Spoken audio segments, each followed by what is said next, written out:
recording. All right, cool. And then we'll upload it so that anyone who couldn't join us in the meeting can view it later. All right, so I guess now that we're recording, let me re-say this. We're with Nick Forelli and Sandra Jenisic. I know I literally just asked you, but I probably got it wrong again. From Hunterdon County Library in Flemington, New Jersey. If y'all would you guys give us a little introduction and overview and history of your library of things and makerspace? Sure. Thank you for the introduction. Again, my name's Sandy Janisic, and I have been at the Hunterdon County Library for about 12 years. The last three of them have been in our makerspace. So I helped choose all the equipment with the director and some other staff assistants as well. Um, the makerspace we have is pretty extensive. Like as far as spaces go, we have a kiln, a long arm quilter, three different kinds of lasers, a lot of 3D printers. Um, so in that kind of space, we do a lot of training. We do about 15 different certification classes, which we can get into a little bit later as one of the differences between the lot and the makerspace. Um, so yeah, maybe you should know too that we have five staff. We have two full-time librarians and three folks that are part-time that do 19 hours per week. And we do cover Saturdays as well. So we're Monday through Saturday scheduled. So let you go, Nick. So my name's Nick Forelli. Sorry, we're in the same room. Thanks, Sandy. I'm Nick Forelli. I'm relatively new. I will claim that for as long as I can to Hunterdon County Libraries. I've been here actually a year and 3 weeks now. I've came from academic libraries to public in this position. And the Library of Things falls under the Adult Services Department at our main branch, our headquarters branch in Flemington. And it started right before I came on board. So some of the items were already being purchased by our director for a push for a Memorial Day weekend start. I couldn't give you an actual guess. Maybe I would say overall, like the number of objects, what we go by in our system, um, maybe close to like almost 100 items available in our library of things now. They're varying, they're all over the board. This past year, we have been taking we bought a wide variety of things to lend. And we're looking at for purchasing this year, what is CERT, what are people asking for, what are other departments focusing on that maybe we can fill gaps in our library of things. Yeah, we generally have them all available in a separate room, so they're not totally accessible to the public, whereas somebody could walk in and view the makerspace. You have to we keep them locked up in a closet, so people have to be aware that the Library of Things exists, which we promote a lot. But once those things come out of the closet and people see them is when other people kind of get excited and say, I didn't realize the library had that. Yeah, so our adult services department here at headquarters, it's myself and four full-time librarians and one part-time assistant.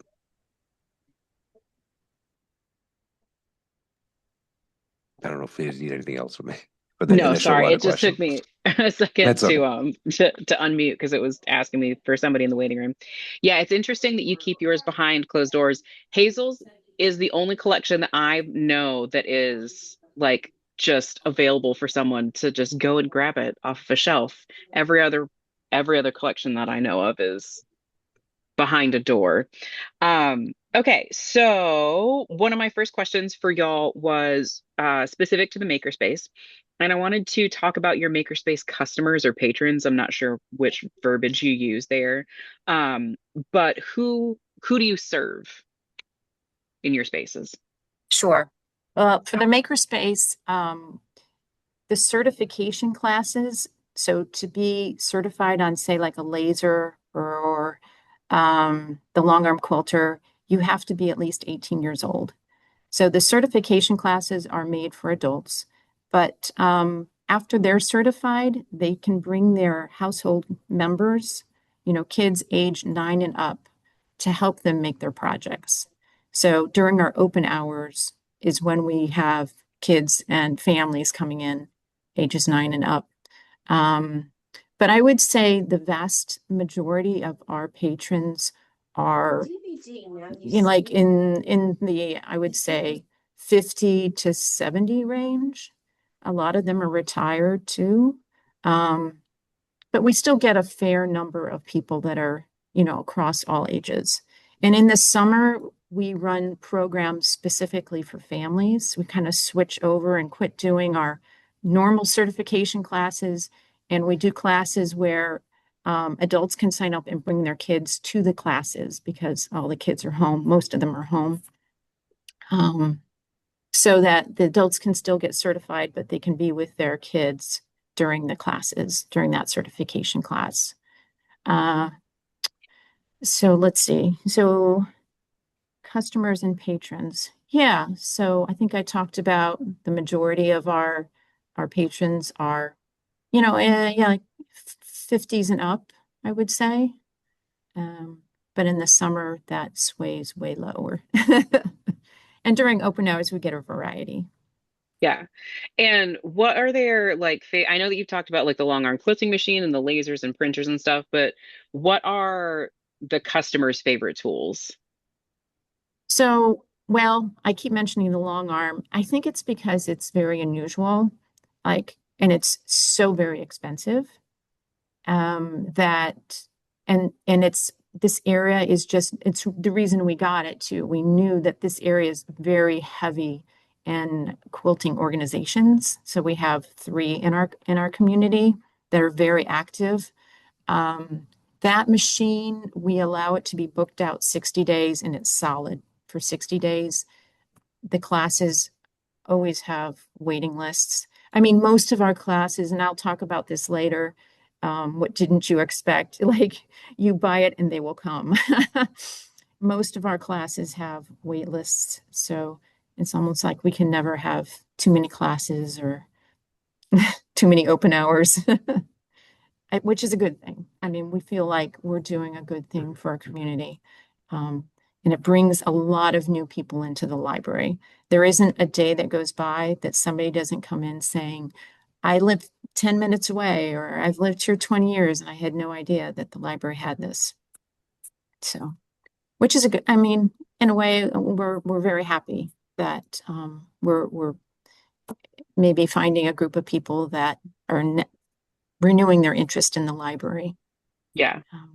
Um, Hazel had a good question that I'm most of the questions will kind of hold for later, but Hazel had a good one of what is your class to follow-up ratio? Because this is actually something that we have as well, where we'll do an orientation or like a certification on something, and then how many of those people actually come back and use the equipment on their own? That's, you know what, we do find that people they go through all the classes. So somebody finds us and they find the classes are just fun and they're meeting people. So they circulate through all of them. Usually they find something they like and they continue with something. But you're right, that would be an interesting statistic. And honestly, I haven't computed that. But I do know that like our open hours are busy. Like our Hmm. equipment, it's busy. So um, I can't tell you, I can't quote Yeah, and with all the stuff, what, but some are definitely higher than others. Like we do hand building classes with clay, and those are high. Like people come back during our open hours and make a lot of things hand building. Um, and some people take the classes because they already have a project in mind.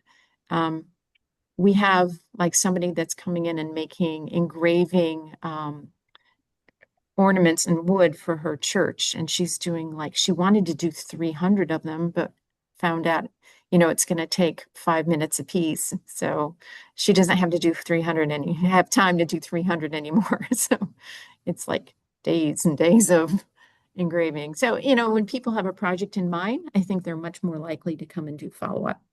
It's just, yeah. We Yeah. definitely have people that just come for the classes because you make something and they're free and they're fun. So, which Right. I'm okay with that. And so you've talked about like some focus areas of, you have the kiln and the clay and you have the laser cutting and you have the kind of quilting aspect. What do you guys have a plan in place for responding to these interests and growing that?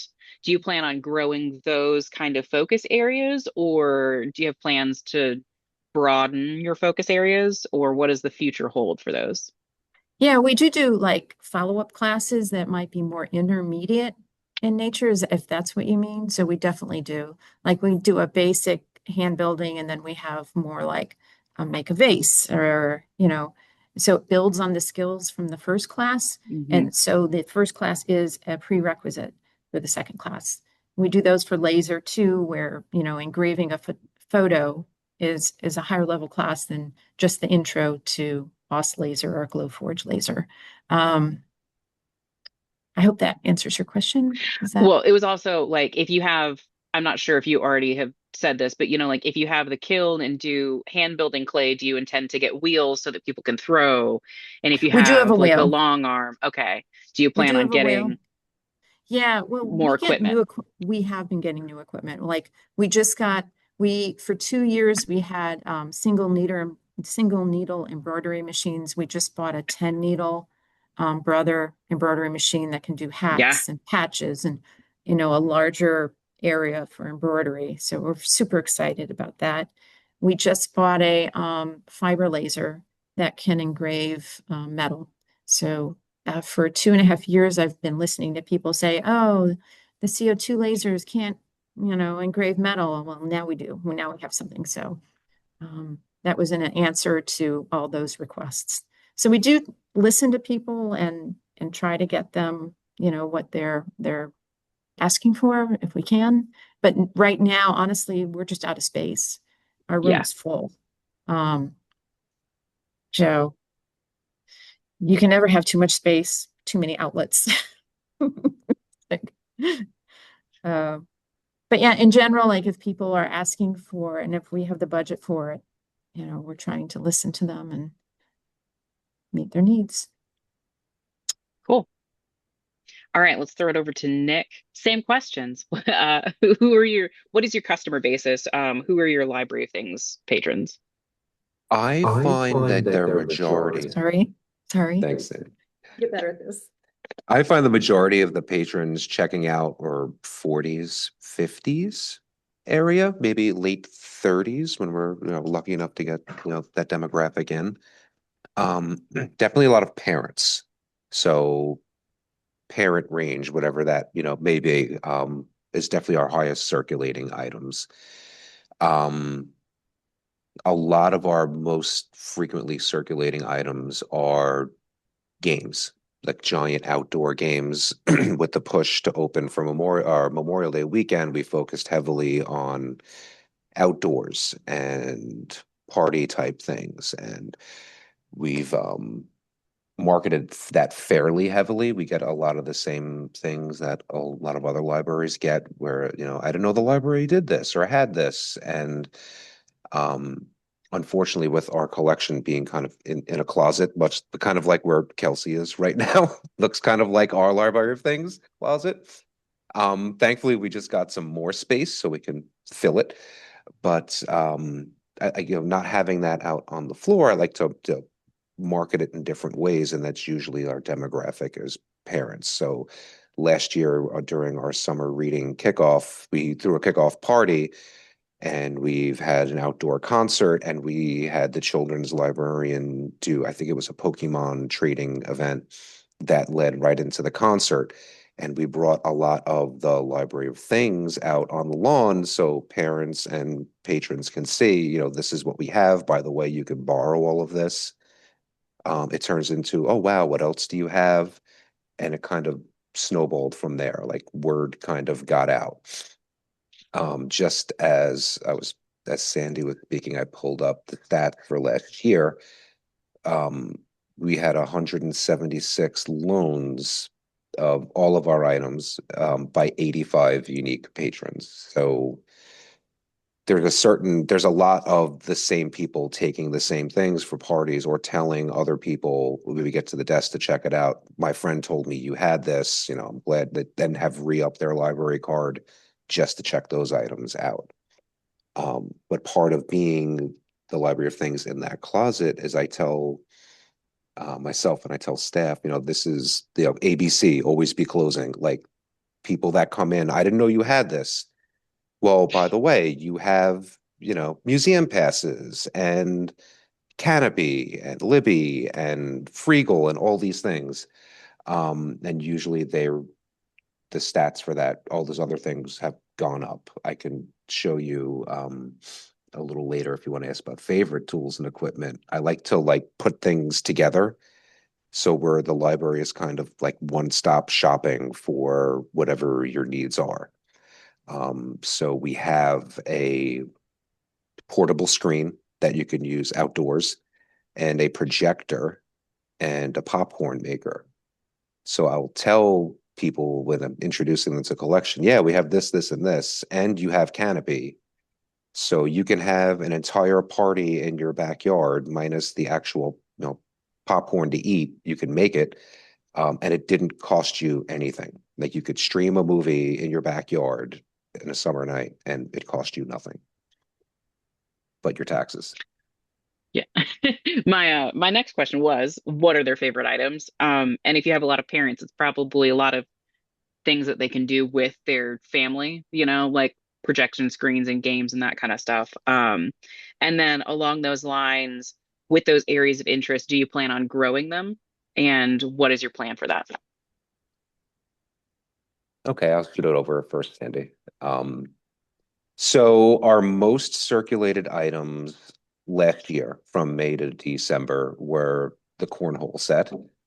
And we have a giant Jenga. We have two giant Jengas. Those went out most frequently. But yes, mostly the games go out. We have a 12 and 20-foot parachute that went out frequently. Ladder ball, mostly outdoor games. Um, I'd like to maintain collecting other things in those areas because they circulate the most, but they're also seasonal. So, and if you're doing this, I mean, my word of warning would the giant checkers, the giant Connect Four is the bane of my existence. Despite how many labels we've put on the form online that this is an oversized object, we will pull it from the closet when there's a reservation. They'll come and they'll say, this won't fit in the car, and they'll cancel it or walk away. And then I have to, myself or my staff have to lug it back to the closet. Um, that being said, I do think it's fun having the concerts and seeing the kids play with it and want to use the library. I would like to see other things circulate more for adults. Like we do have a power washer, infrared thermometer, moisture meters, radon detectors. Like they do circulate, just not at the level as games. Like I'd like to make the focus, including younger children, like more adult things. It's trying to figure out what niche I could kind of fill with those needs. There's been some surprises, like we have a food dehydrator and a pressure canner, and being in a rural community, that's garnered a lot of interest for people who farm and hunt. Hearing the stories come back, I've used this for this, or I've had these old tools that I have no way of sharpening, and I borrowed your tool sharpener and got them going again. Um, make us feel like we're our purchases are justified. Like there's not a Yeah. single item that hasn't circulated, but there, maybe once versus the cornhole set that's gone out like 15 times. Right. Yeah. So that actually helps lead into the next question is kind of like what do you see the differences or similarities between the Library of Things and Makerspace? Because if you're at least with my library, our library of things literally evolved out of our makerspace. So before we had yard games, before we had anything else, we had sewing machines and camera equipment and things that were literally coming out of our makerspaces. So, and it doesn't sound like yours evolved that way. It sounds they evolved in like two separate categories. So what do you see as similarities and differences between the two, a space and a collection? I can talk to that for a little bit. Yeah. The major difference I see between the two is the amount of training time that we give for the makerspace items. Now, not all the equipment that we have, people don't have to go to a class like to be certified to use our scanner. Like they can't really get hurt with the scanner. Um, I don't see them easily breaking the scanner either. So there's some things that we still do classes on digitizing equipment, but they don't have to take them before they use them. That said, all the digitizing equipment currently is in the makerspace because during our open hours, we always have generally two people on staff to help the patrons that are using the equipment when they have questions so we can get them going, um, provide any support that they need while they're using it. Um, so let's see what other major differences. I think just size. I mean, there's just no way that most of the equipment in the makerspace could ever be in a lot. It's huge.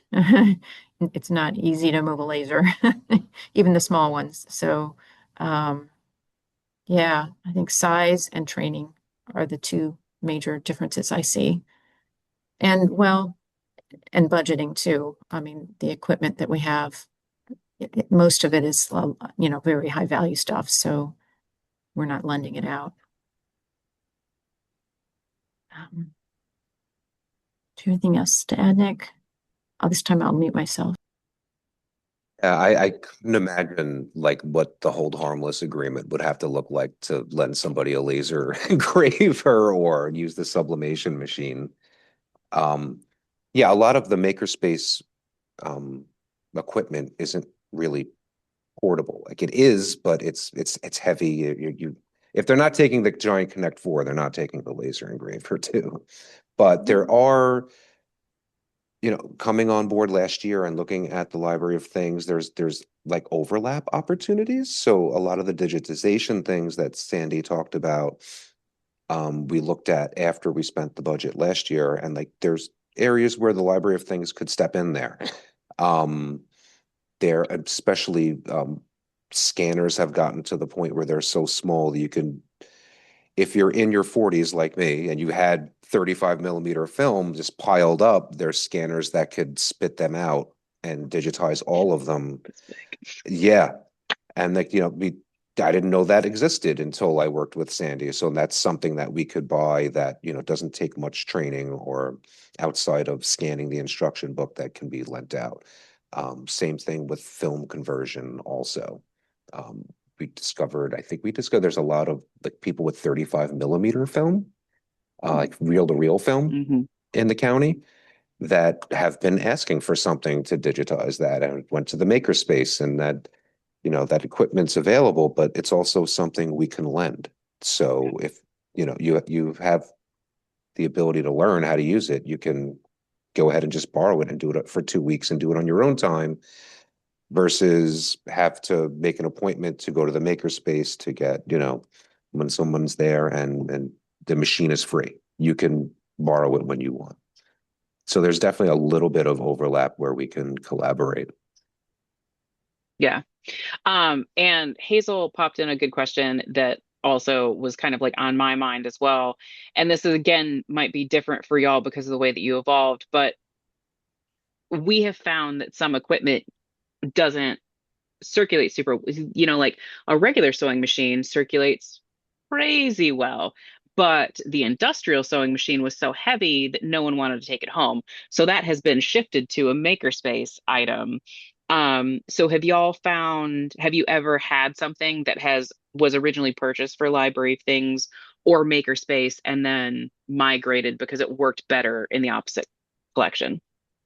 Well, not yet, but maybe it's just because our lot is so new. Like, um, and our sewing machines currently are all in the makerspace. So yeah, and we have open hours so folks can come in and use the sewing machine and have help too. So as long as they're willing to bring their project in, like we have a couple people on our staff that are very sewing knowledgeable. So I haven't heard any complaints, and I haven't heard anybody ask for our sewing machines to be in the lot instead of in the makerspace. Not yet.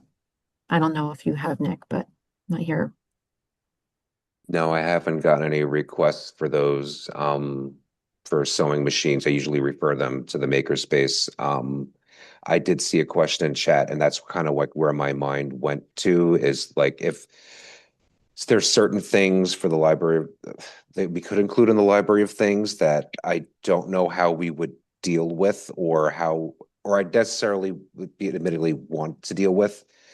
I thought maybe fishing poles and I'm like sewing machine, same way. If it gets tangled and it turns into some kind of Gordian knot, which one of my staff members is responsible now for untangling this kind of?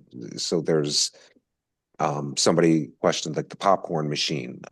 That went out once. We charge a cleaning fee if it does not come back absolutely clean. Um, we haven't run into an issue with that yet. Ironically, our pressure washers are one of the things that gets the highest cleaning fee because people will use bleach in them and then not clean out the bleach. That's good to know, but this is the things that I'm worried about. But Yeah. that's something that we wanted to purchase because we're thinking, okay, what is something that's maybe a little bit of a higher price tag on it, but you're only going to use it once or twice a year that I'll Mhm. just get it from the library. I didn't think about, additives to the power washer, or if somebody borrows it late in the fall and they're done with it and they leave it in the car and it gets below freezing, it's going to break the machine for sure. Then these are things that are going to come up eventually. Yeah. But that's always kind of on my mind. I highly suggest the AR Blue Clean pressure washers because um, their detergent bottle hits at the cannon, and so it doesn't go through the entire machine. And so, like, the bleach won't corrode the inside of the machine. At worst, it'll like hurt this one little tiny bit right at the tail end. I've bought so many pressure washers, so many. What was the Okay. name of it? The AR. AR Blue Clean Okay. is the maker, and I can send you the specific model if you want. I just put the newest one in circulation, and it's a phenomenal little Okay. powerhouse, and I think they're like 300-ish. They're not that bad, and Okay. they really hold up to circulation. The newest model that I have does really well. Okay. That's always good to know because I didn't even Yeah. think of anyone putting bleach directly into the machine. Like it's a power Oh, washer. Just power wash with it. Like it should be good enough. no. And then people don't know that they're putting bleach through it because it'll have like the chemical name and they don't realize that they're like, oh, it says pressure washer detergent, not knowing that they're putting bleach It's through the machine just that then bleach. Okay. ruins the machine. Yeah. So anyway, back on track. Um, what are your general biggest learning lessons that you've had from your library of things?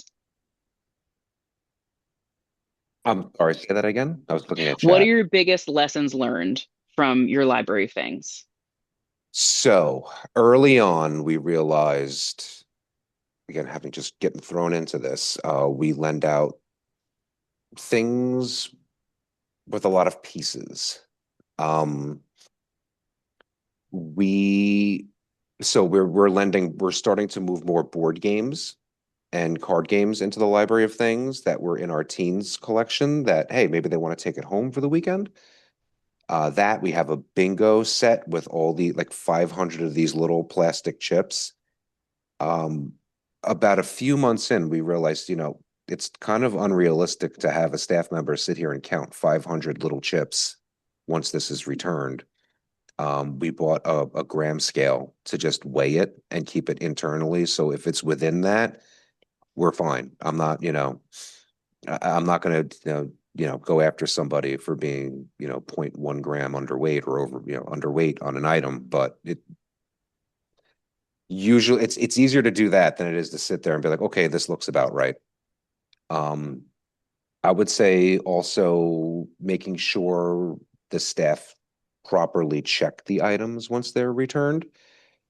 Um, I've had one instance early on where somebody returned a part of something else that was just checked in from the library of things, but admittedly there was a lot going on at the desk. They checked it in, and we have the caveat that we have up to 5 days after the item is checked in or before it's lent out again to contact you to say, hey, something's missing. Um, so giving that little bit of a leeway helps, especially when there's only one person on the desk. We do our best to pull the items before the person comes in for the reservation. But sitting there and getting the scale out and weighing things can sometimes be impossible when there's a line of people at the desk looking for the tax forms. So those are the definite lessons learned. Um, Testing the software, we use Acibet for Library of Things as a reservation system. We also use it for our museum passes. We just discovered, so we set it so that you can't reserve an item the same day. So our Library of Things storage area is within one of our main meeting rooms. So we request at least 2 days before you can check the item out if you're making a reservation. So we're not disturbing a program, pulling materials out. We can confirm it's there. Everything's, good.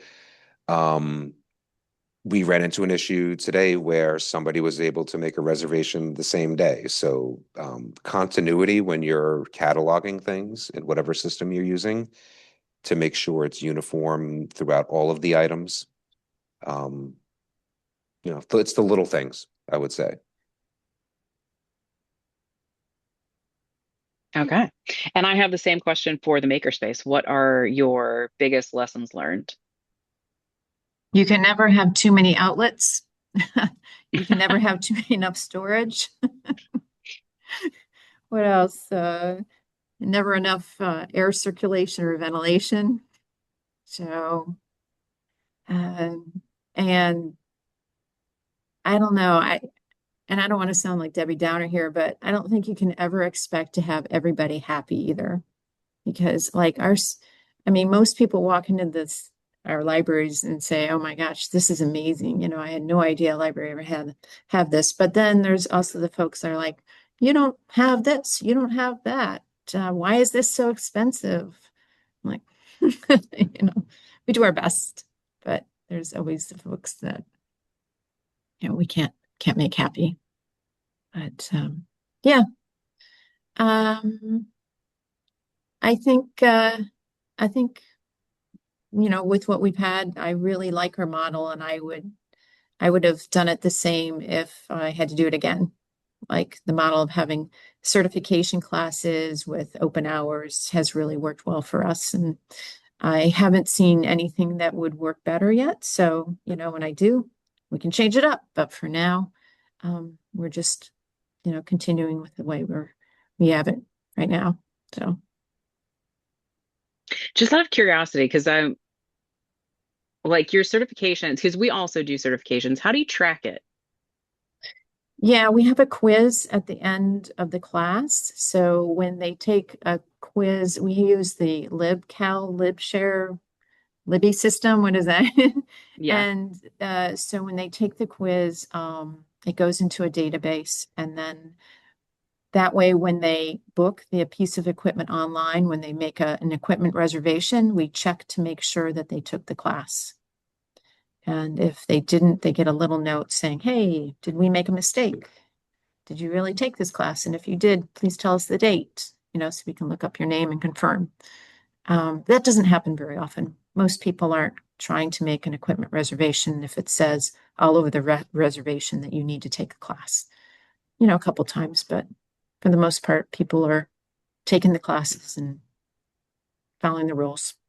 Yeah, cool.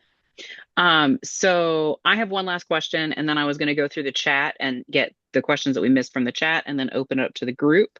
But my last question for y'all is, what else should we know? If you were speaking to somebody who is either trying to grow their makerspace or redo their makerspace or library of things or start one afresh, is there anything that we didn't talk about that you really want people to know?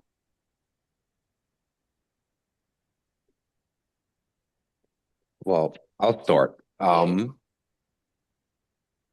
Piggybacking after hearing Sandy's response.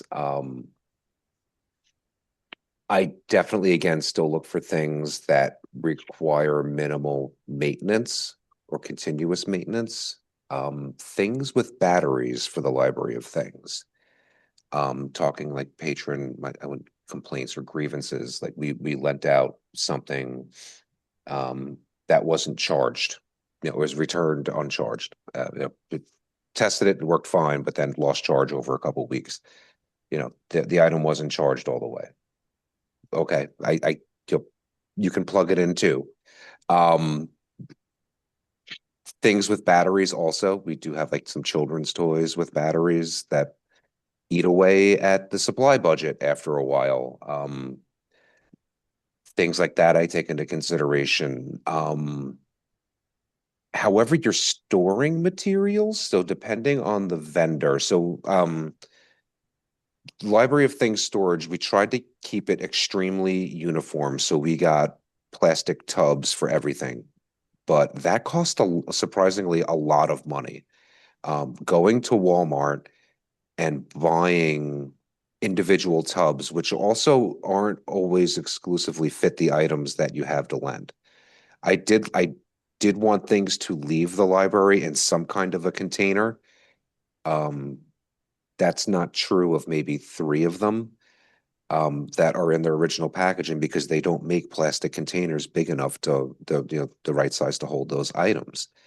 Other things, what I wound up doing was buying laundry bags, like backpack laundry bags, and we have like a spider pong game. So it's like table tennis and a couple different things and one on like a bouncy thing. But these poles, they didn't have any container to fit in them. So I just put them in a laundry bag and inventory it that way. Um, that the cost of those things, I couldn't give you an exact amount, but sometimes the containers cost more than the items that you're putting in them, just for keeping things uniform. But it helps organize the closet so much when things are in the same or similar containers and numbered. You can look up the lot number and just pull them right off the shelves. So that would be one of my grievances/solutions, or word of warning, at least from the first year. Yeah. Finding cases that fit things is the bane of my existence. I spend entirely too much time measuring items and then like I wish that Amazon you could just be like, I need something this size. And it would be like here. Yeah.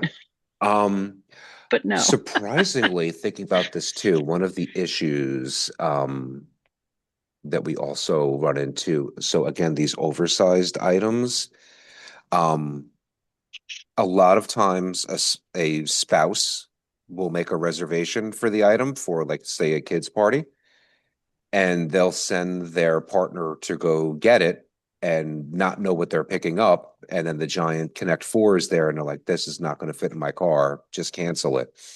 And then the library gets a phone call from their partner angrily saying, why was my item canceled? And it's like, well, talk to them. Um, yeah, the labeling of things really does help. Sandy mentioned putting that you have to take the certification class all over. We wound up putting the dimensions for oversized items like almost, I think in one of them has a radial button that you have to click on to acknowledge that this thing is huge.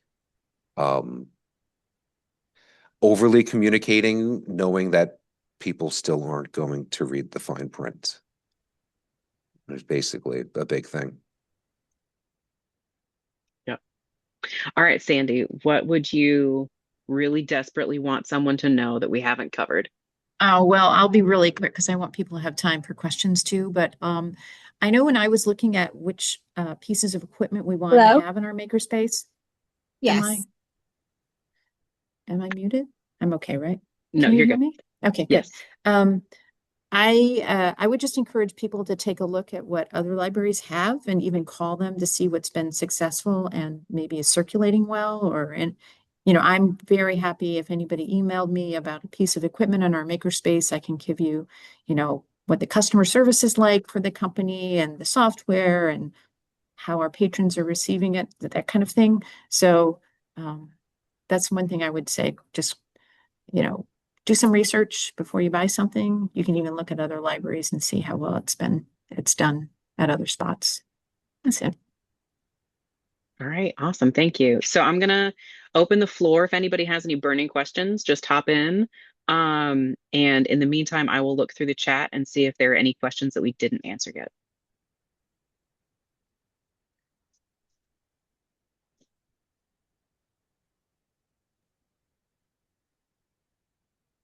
Thank you all so much. I'll give Kelsey a moment to read because I think I'm one of the humans who just kept putting things in chat because that's what I hope other people do when Yes. I'm hosting. So others take note. We love to have questions. But my question for you, we're just starting a makerspace, and I was curious of how much staff support you have in those open hours. Is it just one person, or is it one person per machine, or do you only have like one machine during the open hours? I would just love some more information about that.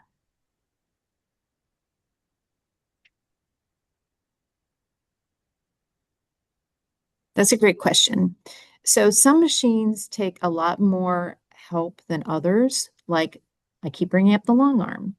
Um, the long arm, almost always we need to have somebody very knowledgeable about the long arm on staff when it's being used. And so we have not opened that up for Saturdays yet. So taking a look at, how intense the help needs to be sort of helps determine how many staff you need during your open hours. We always have two. Um, and that's grown. Initially, like the first year, we just had one a staff member during open hours, but now we're up to two, sometimes three. And there are times when all three are very busy. Um, so yeah, it just depends on the machines you have. The other thing, which is a little different for us, is our 3D printers are only operated by staff. We do a 3D printing service where people who want prints submit them online through a form. And then we download them. We tell them how much it's going to be. Once they approve the cost, we print it for them. So nobody's getting hands-on with our 3D printers. Um, if they really want some hands-on time, we can do that with them during open hours. But for the most part, 99.9% of the people just want their prints. I don't know. Does that answer that question? Yeah, But absolutely. two. Okay, so we had two things from the chat two questions and a comment. The comment that I thought was really good was Kelly McBride Gill said that they have pressure washers and that they actually take them out of circulation over the winter. So during that freeze time, they're just not available, which makes sense because you can't really. I live in South Carolina where you can pressure wash year round because like Christmas is like 80 degrees some years. But anywhere that freezes on a regular basis, yeah, just take them out of circulation during that time frame. You have to look and see if ours can do that. I know we're also like a challenge also is being limited by what we can actually who we can actually purchase from. I mean, luckily we have a Home Depot account. Um, so some models that we really liked or some things we really liked we couldn't get because we didn't have a contract with the county Yeah. to purchase them. But that I would definitely look into. We do have like a carpet cleaner too, a spot cleaner that we tell people. I know. We made it very clear, it has We to be got rid of ours. returned clean and dry. If we look in there and there's like, a haze or whatever, we're not taking it back. Just it's got to be completely dry. Um, it hasn't been an issue yet. Um, but that is a good idea. I should look at that in the future if we get a second power washer or anything else that, utilizes water. Yeah. Um, Make sure it comes off of the actual tank. Yeah. Okay. So the question is, one was they were actually both for the makerspace, I think. The first one was, do you have other makerspace options in your area? Like, are there, like makerspaces that people can join for a fee? We do have a woodworking shop that people can join for a fee. But other than that, I think the closest one is probably at least a half an hour away, maybe 45 minutes. Um, we're pretty rural here, although there are a lot of people that have equipment, a lot. So there are a lot of people that have their own long arm quilters, honestly, and lasers. I mean, all the time people come in and they may say, "Hey, I'm here." A lot of people will say, "I have a laser at home. It's broken, so I just need to use yours, but I don't want to take your certification class." So that's an instant no from me. Like you have to take our class. It's part of our, insurance requirements too, that you go through all the safety. So, and I always think to myself, well, I wonder why your machine's broken. Probably because you anyway, but yeah, so there aren't a lot of options close by, which is another reason why I think we're probably getting very busy. Yeah. Do you sell consumables that folks need for the makerspace? Yes, especially for the machines that it's a little bit harder to find the consumables. And for clay, they have to buy it through us because the cone of the clay has to match the glaze, has to match the temperature of the kiln. So yeah, that's an absolute. And but for like sublimation, that materials that's easier to find at Michael's or whatnot. But we do sell some. Um, and laser safe materials. We also sell Baltic birch, acrylic, um, and yeah, that's about it. Baltic birch and acrylic for the lasers. We have what we call maker menu, and that's online too. It's on our website for the makerspace, so they can take a look at that. Um, but yeah, it's hard. I mean, because we have to keep a lot of things in stock too that way, but it makes it easier for the patrons, and that way we're assured that they're using laser safe materials in our laser as well. But they're not prevented from bringing their own though. They can bring their own. Okay. So this question was for Nick. When you had to tell the customer to take the wet and dirty item back, do you get resistance or complaints? We have been hesitant to enforce that. I haven't run into that issue yet, and I plan to enforce it. I mean, I think it's a $5 cleaning fee. I mean, I'll get my hands dirty and clean it, but I'll remember who the patron is, and I'm I would leave the fine on there. If it's coming back like egregious, then they got to take it back. Like I will try to convince them to take the item. I would try to convince them to take the item back and thoroughly clean it. And I hope my staff would do the same. If it's, in an egregious case, yes, but I haven't run into that yet. I've run into actually the no, not for cleaning, but the opposite, where people have called and said, I left one chip out of, the giant checkers, my husband's coming to bring it back. I've had more people be honest about it than use maliciously use the collection or try to Yeah, return items or falsely claim they did. yeah. We actually took our carpet cleaner out of circulation because it came back dirty so frequently that I was like, is this a biohazard? Like, what were you cleaning with this Yeah, thing? yeah. And I we lovingly named it hair tea. Uh, Yeah. Luckily, I haven't run into that yet. My fear is yes, the carpet cleaner. Mhm. Eventually. Um, but to kind of piggyback, for the Library of Things, we do try to not sell or lend anything that requires you to purchase anything else to use with it. Um, Outside of the spot carpet cleaner. It came with cleaner, we just left it in there and we put a note. If you use it, great, don't worry about replacing it. Um, so we have a little bit of a difference there between the Makerspace and Library of Things. Yeah. Okay, so this one was for, I guess, either of you. It says, tell us a little about the mobile makerspace in Hunterdon County. I like the bike setup. Yeah, to be honest, I've never used the bike. I've but I think they use it when they go out to like the 4-H fair and stuff. Our PR group uses it. They usually set it up.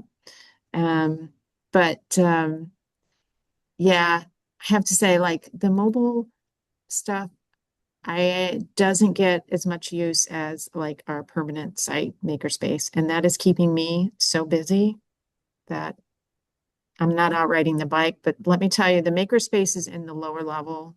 I'm not supposed to say basement. It's in the lower level, and there's times I wish I could get out on the bike outside. So The the bike is also partially electric, I found out.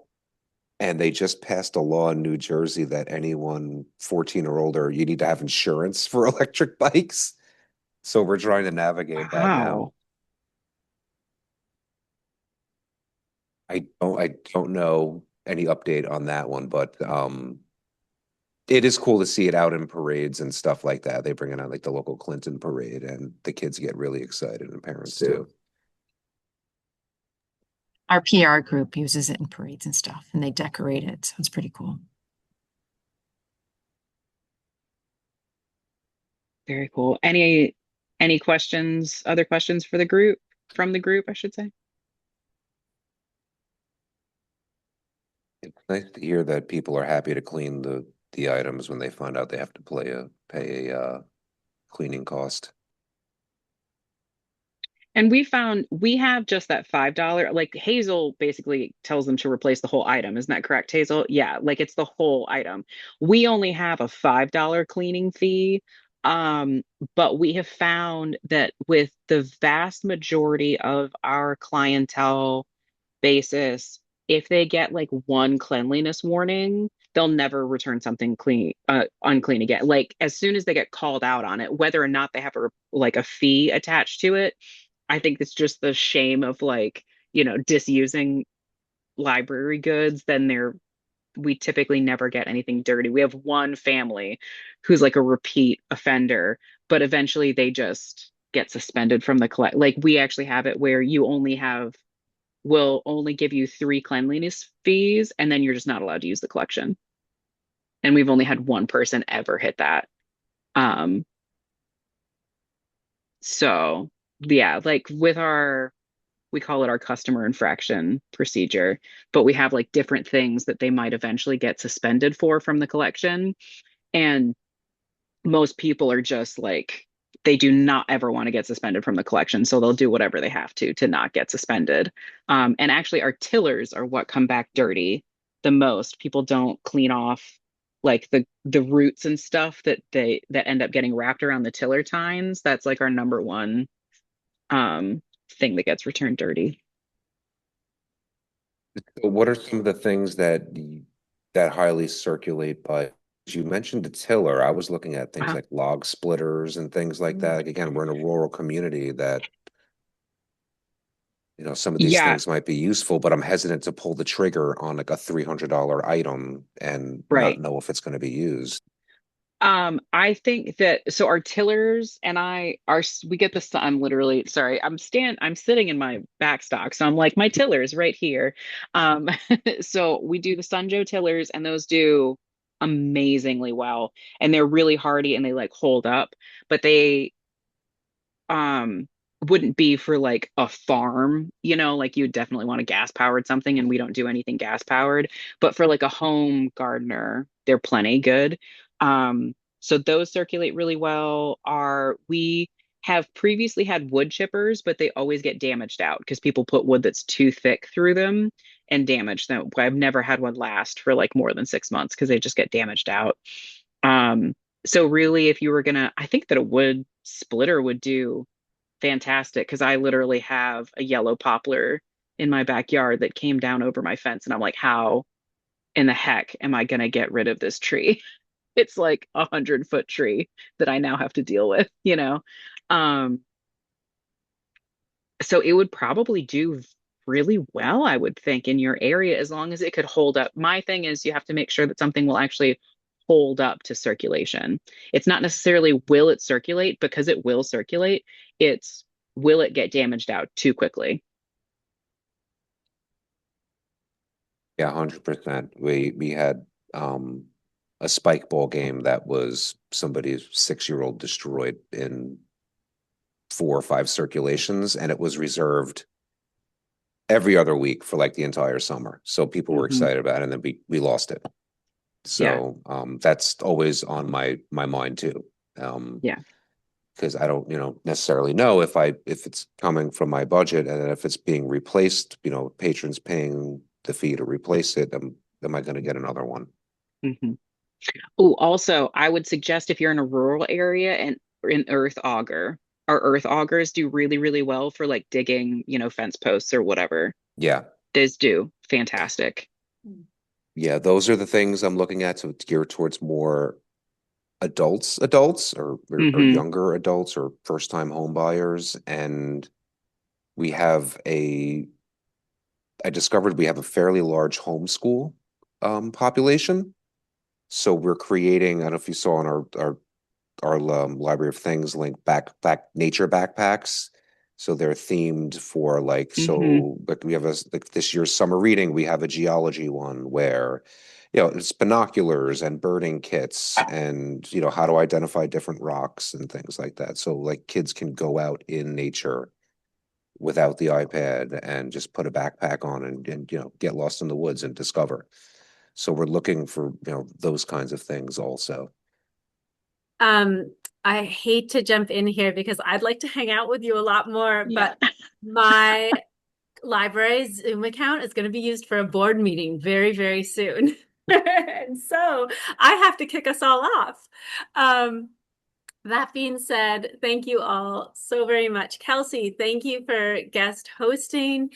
Anyone's always welcome to jump in too. And Kelsey reached out afterwards and was like, if you're real and want some help, I'm happy to help. And this is an open invite. We're trying to create this community. Nick, all of your questions about the Library of Things, first you shared your wisdom, both of you guys. Thank you so much. I always learn something on of these, so thank you. I have notes of things. But also, if you ever feel like sharing your wisdom, don't hesitate to join the Lap Mutual Aid Group. I love it when people ask questions because every single time someone new has joined, someone's bought something new, someone's learned something, and I can learn from their mistakes and vice versa. So, open invite, all of you who participate. Thank you so much for showing up in whatever way you're able to. We're in this together, and please don't hesitate to reach out, ask questions, all of this. Yay, go team. Yeah. Great. Okay, Thank you all. Yeah. Zoom. Thanks for coming. Thank you both all so very much. Because Sure. I see the board members joining. Yeah. Bye, everyone.